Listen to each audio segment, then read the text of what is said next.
안녕하세요. 오늘은 브래디카디아 즉 섬액에 대해서 말씀을 드리겠는데요. 섬액은 그래도 상대적으로 심전도를 보고 금방 판별할 수 있는 비교적 판독하기가 좀 용이한 부분입니다. 그래서 지난 시간에 이제 심근경색 하면서 조금 어려웠다면 이번 시간에 조금 이제 쉬어간다라고 생각을 하시면 될 것 같아요.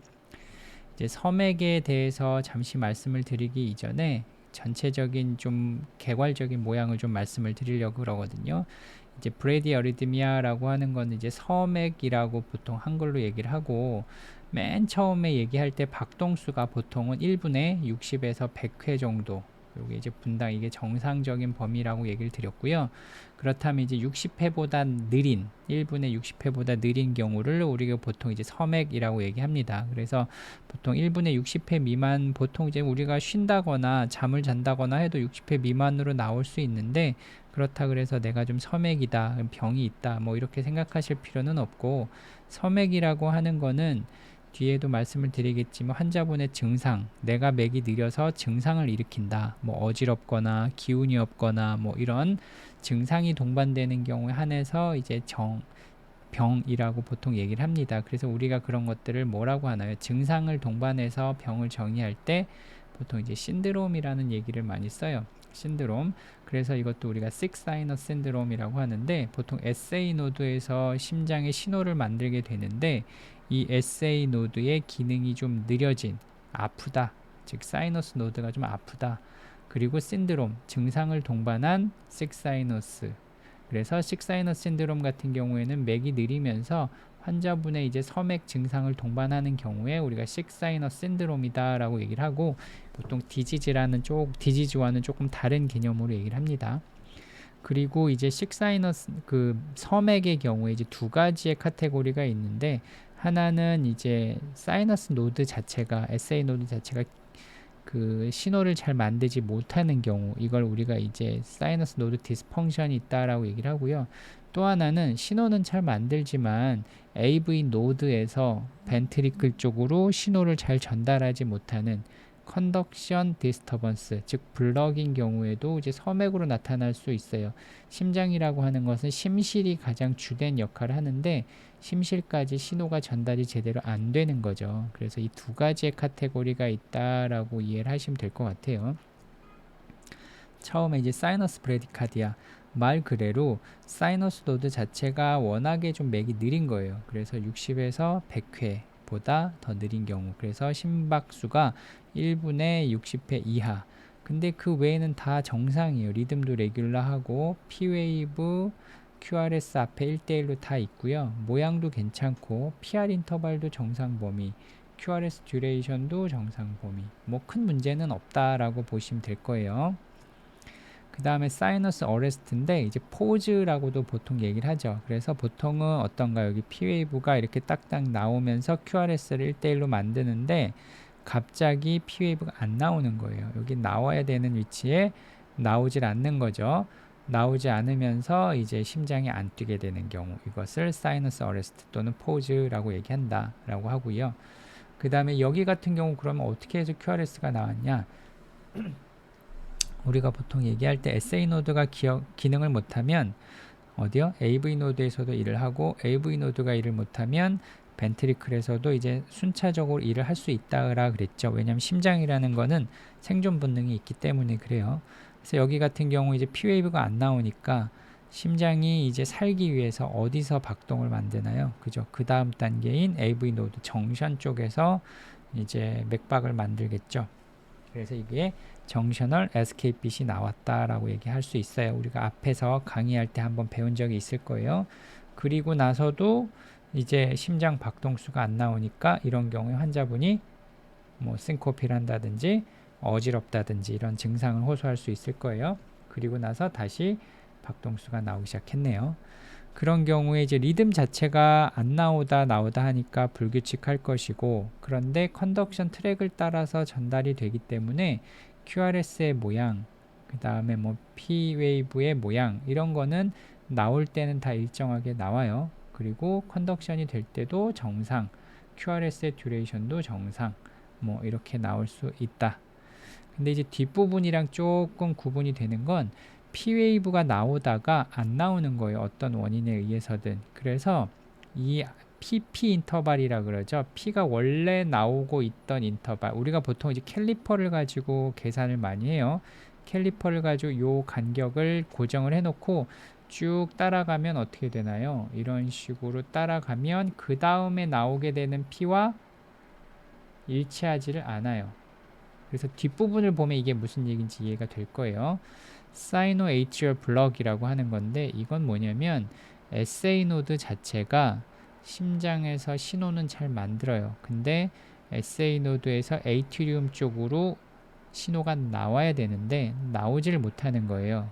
생성은 되는데 에이트리움 쪽으로 나오질 못하니 어떻게 되나요? 우리가 심전도에서 볼 때 P웨이브를 볼 수가 없는 거죠. 그렇기 때문에 실제 이 캘리퍼를 가지고 PP 인터벌을 맞춰 볼 거예요. 이 PP 인터벌을 맞춰보면 어떻게 되나요? 그대로 PP 인터벌을 가면 일치하게 돼요. 여기서도 이제 PP 인터벌을 정확하게 재면 이런 식으로 가다가 캘리퍼가 딱 여기와 맞닿게 되죠. 즉 P웨이브 자체는 계속 나오고 있었던 거예요. 다만 에이트리움 쪽으로 나오질 못하는 엑시트에서의 블럭이 있기 때문에 우리가 심전도상에서 나오지 못하는 거지 P는 그대로 규칙적으로 나오고 있었어요. 그래서 PP 인터벌을 우리가 쭉 따라가다 보면 정확하게 일치하게 돼요. 이런 경우를 사이너스 노드에서 엑시트 블락이 있다 또는 XA 블락이라고 얘기를 하고 앞에서 나오던 그 사이너스 포즈, 그냥 사이너스 노드가 일을 하지 않아서 안 나오는 것과는 약간의 차이가 있어요. 이 캘리퍼를 가지고 계산을 해보면 알 수 있어요. 그리고 추가적으로 뭐 SA 블럭도 타입 1, 2, 3, 4 이렇게 나눌 수가 있는데 그 부분은 아직까지 뭐 임상적으로 크게 의미는 없기 때문에 추가적으로 강의는 하지 않을 거고요. 혹시나 뭐 그 부분에 대한 강의를 좀 듣고 싶다라고 얘기를 하면 저희가 따로 영상을 만들어 보도록 할게요. 그 다음에 또 하나가 이제 타키카디아 브레디카디아 신드롬이라는 게 있어요. 여기 C는 요거 없는 거예요. 이 오타입니다. 오타. 타키카디아 브레디카디아 신드롬인데 이것은 무엇이냐면 브레디카디아 포즈가 나오기 전에 이런 타키카디아 리듬이 있는 거예요. 보통은 우리가 이제 에이트리얼 피브릴레이션이라든지 보통 에이트리얼 타키카디아와 같은 이제 빈맥이 나오다가 갑자기 부정맥이 없어지는 순간 어떻게 돼야 되나요? SA 노드에서 워낙엔 신호가 나와야 되는데 이 나와주질 못하니까 심장이 뛰질 못하는 거죠. 그것을 우리가 타키카디아와 동반되어서 브레디카디아가 나오기 때문에 역시 타키카디아, 브레디카디아 신드롬이라고 해요. 신드롬은 어떻게 돼요? 증상이 있어야 돼요. 환자에게. 이런 경우에 뭐 실신을 한다거나 어지럽다거나 이런 증상이 동반되면 타키카디아, 브레디카디아 신드롬이다. 이렇게 보통은 얘기를 해요. 요거는 좀 재밌는 현상 하나를 좀 보여줄게요. 그래서 48세 뭐 남자분인데 증상이 두근거린다고 왔어요. 이 앞부분 심전도 한번 볼까요? 어떻게 되나? 우리가 흔히 많이 보는 심방세동 atrial fibrillation의 심전도죠. 근데 그대로 가고 있는데 여기를 보면 어떻게 되나요? 와이드 QRS가 나오고 있어요. 와이드 QRS의 정의는 그렇죠. QRS가 3칸, 듀레이션이 3칸 이상, 즉 120ms 이상인데 한번 볼까요? 3칸 정도, QRS 듀레이션이 1칸, 2칸, 3칸 정도가 살짝 넘어요. 여기도 보면. 그래서 이거는 와이드 QRS에 합당한 소견이 되고요.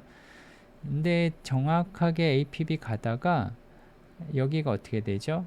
간격이 갑자기 멀어졌어요. 그리고 원래 간격대로 좁아지면서 다시 와이드 QRS가 생겼다. 그런 경우 우리가 이제 에쇼만 피너미넌이라 그러는데 앞에서 우리가 에버런트 컨덕션이라는 거 배웠던 거 기억날 거예요. 에버런시. 이게 어떻게 되나요? 펑셔널 컨덕션 딜레이가 있는 거예요. 그래서 어떤 컨덕션 트랙이 블럭이 된 게 아니고 리프렉터리 피어리어드에 빠지면서 컨덕션이 일부는 가고 일부는 블럭이 되면서 불완전하게 컨덕션이 되면 컨덕션 딜레이가 나타나면서 QRS가 넓어지는 현상. 그래서 앞에 뭐 RBBB, LBBB 얘기하면서 에버런트 컨덕션 얘기를 잠깐 했었던 게 있었을 거예요. 한번 리뷰를 해보도록 하고요. 그래서 심방세동이나 심방 빈맥과 같이 빈맥이 있을 때 뒤쪽으로 RR 인터벌이 갑자기 넓어지고 좁아지면서 와이드 QRS가 생긴다. 그러면 이건 에버런트 컨덕션에 의한 현상이다 라고 얘기를 하고요. 이것을 우리가 에쇼만 피너미넌이라고 얘기를 해요. 그래서 보통 특징적으로는 롱 사이클 랭스, RR 인터벌이 긴 거죠. 그리고 숏 사이클 랭스, RR 인터벌이 여긴 짧은 거예요. 길다가 갑자기 짧아지면서 에버런트 와이드 QRS가 생기면 이걸 에쇼만 피너미넌이라 그런다. 왜냐하면 보통은 조금 어려운 얘기를 할 텐데 우리가 이제 불응기라는 게 있죠. 상대적 불응기라는 게 있어요. 모든 컨덕션 트랙은 그랬을 때 ERP라고 얘기를 하는데 Refractory Period가 있어요. 그 상대적 불응기가 앞에 있는 사이클 랭스를 따라가게 돼요. 그래서 보통 앞에 사이클 랭스가 길어졌다. 그러면 뒤쪽 사이클 랭스는 Refractory Period가 길어지게 되는데 그럼에도 불구하고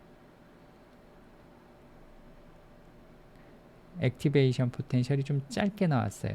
즉 RR 인터벌이 갑자기 짧아지는 경우에 세포 자체가 컨덕션 트랙 자체가 불응기에서 회복이 안 된 거죠. 안 된 상태에 컨덕션 신호가 오게 되면 그 트랙 자체는 그 신호를 불완전하게 컨덕션을 하게 되고 그것이 우리가 흔히 보는 에버런트 컨덕션이 되는 거예요. 그래서 이 에셔만 피노미넌이라고 하는 것은 보통 리프렉토리 피리어드가 바로 앞 사이클 랭스의 RR 인터벌을 따라가기 때문에 나타나는 현상이다. 그래서 RR 인터벌이 좀 길었다가 갑자기 짧아지면서 와이드 QRS가 나오는 것은 에버런트 컨덕션에 의한 것이다. 참고적으로 알아두면 될 것 같아요.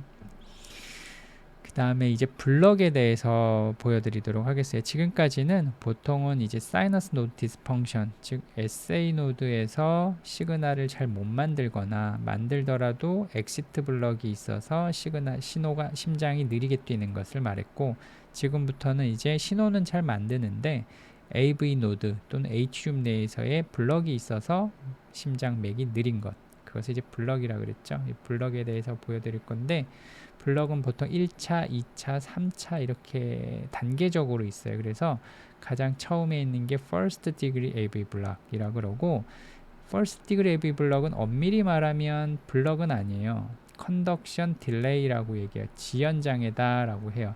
그래서 H륨에서 신호를 만들고 AV 노드까지 갈 때 PR 인터벌이 보통은 어느 정도가 정상이라고 그랬나요? 그죠?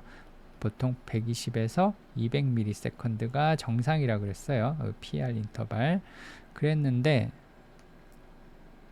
First Degree AV 블럭은 이 PR 인터벌이 200보다 더 길어지는 경우, 즉 SA 노드에서부터 AV 노드까지 컨덕션 되는 시간이 길어지는 거예요. 그래서 PR 인터벌이 200ms 이상, 엄밀히는 이제 지연 장애인데 우리가 이것도 1차적 전도 장애라고 얘기를 해요. 근데 이 경우에는 이제 비나인한 디지즈이기 때문에 증상이 없다면 어떻게 하나요? 그냥 옵저베이션 하는 겁니다. 그래서 이 PR 인터벌이 길어져 있죠. 200ms면 모는 종이 눈금 몇 칸이죠? 그쵸, 5칸. 이미 뭐 10칸 정도 되네요, 이분은. 그 다음에 세컨드 디그리 AV 블럭, 모비스 타입 1이 하나 있는데, 이것은 PR 인터벌이 점점점 길어지다가 블럭이 되는 거예요. 그리고 나선 다시 원래 상태로 짧아져서 다시 길어지다가 블럭, 이렇게 되는 것을 우리가 세컨드 디그리 AV 블럭. 그래서 이것을 가장 보기 쉬운 것은 PR 인터벌이 점점 길어지다가 블럭이 되고 다시 처음으로 돌아오기 때문에 여기 가장 블럭이 되기 가장 전의 PR 인터벌과 다시 시작하는 지점에서의 PR 인터벌이 제일 크게, PR 인터벌의 차이가 가장 크겠죠.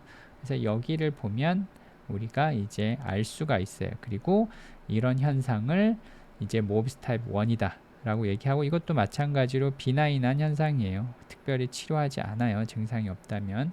근데 이제 세컨드 디그리 AV 블럭에서 모비스 타입 2라는 게 있어요. 이건 뭐냐면 PR 인터벌이 일정하게 나와요. 일정하게 나오다가 예측하지 못한 순간에 블럭이 오는 거죠. 여기는 일정하게 가다가 QRS가 나와야 되는데 나오질 않아요. 그러다가 또 다시 컨덕션이 되고, 이런 게 반복이 되는, 예측하지 못한 순간에 블럭이 된다. 이것은 이제 모비스 타입 2인데 세컨 디그리 에비 블럭이에요. 근데 이 경우에는 보통은 이제 증상으로 보기도 하지만, 이 경우에는 보통은 증상을 환자분이 대부분은 느끼기도 하지만, 증상이 없다 하더라도 이제 이것을 경과 관찰했을 때 블럭이 진행하는 경우가 있어요. 그리고 환자분이 뭐 실신을 한다든지 이런 예후가 안 좋은 경우들이 임상 연구에서 많기 때문에, 이런 경우가 발견이 된다면 보통 이제 페이스메이커를 넣는 경우라고 보통 생각을 해요. 그래서 우리가 이제 요것과는 좀 별개이긴 한데, 섬액인 경우에 섬액의 치료는 보통은 뭘로 하나요? 그죠? 박동기를 이제 섬액의 치료로서 보통을 쓰는데, 이 박동기를 넣게 되는 가장 기준점이 되는 게 이제 세컨디 그레이브 블락, 그 중에서도 모비스 타입 2부터 이제 박동기를 넣는 인디케이션이 된다라고 얘기를 하면 돼요. 그 세컨드 그레이비 블락의 모비스 타입 1까지는 그냥 옵저베이션. 그러면 그 이상을 한번 봅시다. 이건 2대1 AV 블럭이에요. 어떻게 되나요? PR이 컨덕션이 됐다, 안 됐다, 됐다, 안 됐다, 반복되고 있죠. 이것을 우리가 2-to-1 2대1 AV 블럭이라고 얘기하고, 이것이 하이 디그리 AV 블럭 뒷부분에 나오는 것과 거의 비슷하다라고 얘기를 해요. 그래서 실제 쉬고 있는 동안에는 2대1 블럭이 되는데, 운동 부하 검사를 해봤어요. 트레드밀을 뛰어보면 하트레이트가 빨라지면 어떻게 되나요? 2대1이었던 것이 P가 여기 있죠, P 여기 있죠, P 여기 있어요, 여기 있어요. 여기서는 컨덕션이 됐어요. 그 다음에 뒤에서는 P가 있는 것 같나요, 없는 것 같나요? P가 여기 숨어 있어요. 잘 찾아보면 있고, 여기 또 컨덕션이 되고, 그러면 2대1이 여기서는 3대1로 바뀌었어요. 컨덕션 딜레이가 더 심해졌죠. 그래서 이런 경우에는 크로노트로피 인컴피턴스라 그래갖고, 운동을 할 때 하트레이트가 어느 정도 이상 올라가 줘야 되는데 그걸 따라가 주지 못하는 현상이 발생을 하고, 운동을 했을 때 오히려 블럭이 더 심해지는 양상으로 나타나게 되면 이 경우에는 이제 박동기를 넣어주는 인디케이션이 되고 있어요. 근데 만약에 2대1이었는데 운동을 했더니 오히려 1대1 컨덕션이 되면서 컨덕션이 더 잘 된다, 그렇다 그러면 일단은 조금 지켜볼 수 있어요. 그리고 하이 디그리 에비 블럭 보시는 것처럼 PR이 전달이 되다가 여기서부터는 아예 전달이 안 되죠. P는 다 있어요. 여기 P가 있는데 전달이 전혀 안 되고 있죠. 이때 환자분은 실신을 한다거나 뭐 어지럽다거나 이런 증상이 있을 거고, 이것은 증상이 설마 없다 하더라도 예후가 극히 불량하기 때문에 반드시 페이스메이커를 넣어주는 치료를 해주어야 돼요. 그 다음에 마지막이 서드 디그리 에비 블럭, 컴플리트 에비 블럭. 그 말은 에이트리움과 벤트리클이 완전히 완전히 차단됐다라는 건데, 보시면 P웨이브는 P웨이브대로 나와요. 근데 벤트리클로 전혀 전달이 되지 않기 때문에 어떻게 되나요? QRS는 생존하기 위해서 에스케이프 빛이 나오는 거죠. 생존하기 위해서. 그래서 에이트리움과 벤트리클이 전혀 관련 없이 앞서거니 뒤서거니 하면서 나오는 거예요. 이것을 AV 디소시에이션, 에이트리움과 벤트리클이 디소시에이션 되어 있다라고 얘기하고, 컴플리트 AV 블럭에서 이제 흔히 보이는 소견이라고 볼 수 있어요.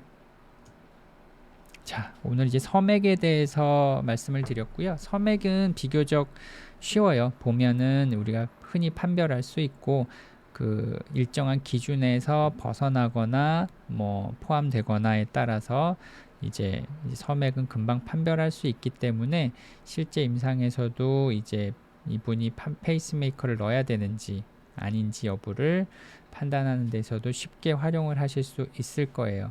그래서 이제 다음 시간에 이제 본격적으로 이제 빈맥, 타키카디아에 대해서 말씀을 드릴 건데, 실질적으로 심전도 부분에서의 이제 꽃이라고 할 수 있죠. 빈맥이. 그래서 이제 우리가 보통 이제 네로우 QRS 타키카디아가 있고요. 우리 흔히 뭐 AT라든지 AFib 또는 이제 PSVT 뭐 이런 것들이 있을 것이고, 그 다음에 또 하나가 뭐가 있나요? 와이드 QRS 타키카디아가 있어요. 이거는 이제 제일 흔한 것이 VT, 부터 시작해서 뭐 에버런트 컨덕션 등등이 있을 거예요. 그래서 요 두 부분에 대해서 이제 다음 시간부터 말씀을 드리도록 하겠습니다. 준비를 단단히 하고 오셔야 될 거예요. 감사합니다.